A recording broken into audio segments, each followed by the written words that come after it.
আসসালামু আলাইকুম। আমার নাম শাহনাজ আক্তার পারভিন। আমার বাসা উত্তরা দক্ষিণখান মধুবাগ। আমি যখন বিয়ে হয় তখন আমার বাচ্চা কনসিভ হয়নি। অনেক কথা শুনতে হয়েছিল শ্বশুরবাড়ি থেকে। তখন আমি আমার হাজব্যান্ডের এক কলিগ ছিল, তার মাধ্যমে যখন আমি জানতে পারি যে সে মা হয়েছে, তখন আমি তার মাধ্যমে দাদার কাছে আসি। আসার পরে উনি আমাকে 1 মাসের ওষুধ দিল। প্রথম মাসে ওষুধ দিয়েছে, তারপরে মাসে আমি একটা বাচ্চা কনসেপ্ট করি। তারপর ওনার কাছে আমি 6 মাস নিয়মিত আসা যাওয়া করি। পরে আমাকে আবার ধীরে ধীরে সময় কমায় দিছে যে আপনি এত জার্নি করে আসা লাগবে না, ধীরে ধীরে কম সময়ে আসছে।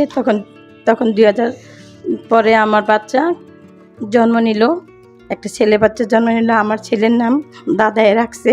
আমি তো অনেক খুশি, অনেক আনন্দ। তাই আবার আমি তার সাথে যোগাযোগ করে আবার আসছি আমি দ্বিতীয় বাচ্চা কনসেপ্ট করার জন্য। আমি যেন সফলতা লাভ করি সেই আশা আপনাদের কাছে আমি রাখি, এবং আপনারাও আসবেন, তার সাথে যোগাযোগ করবেন।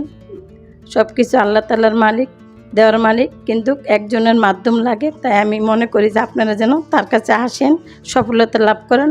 মা হওয়ার যে অনুভূতিটা সেটা প্রকাশ করা যায় না, কিন্তু প্রকাশ করতে গেলে অনেক সমস্যা হয়ে যাইতে পারে। কিন্তু আমি আশা করি যে তাদের মাধ্যমে আপনাদের সফলতা হইতে পারে। আমাদের জন্য, সবার জন্য দোয়া করবেন। আসসালামু আলাইকুম ওয়া রাহমাতুল্লাহি ওয়া বারাকাতুহু।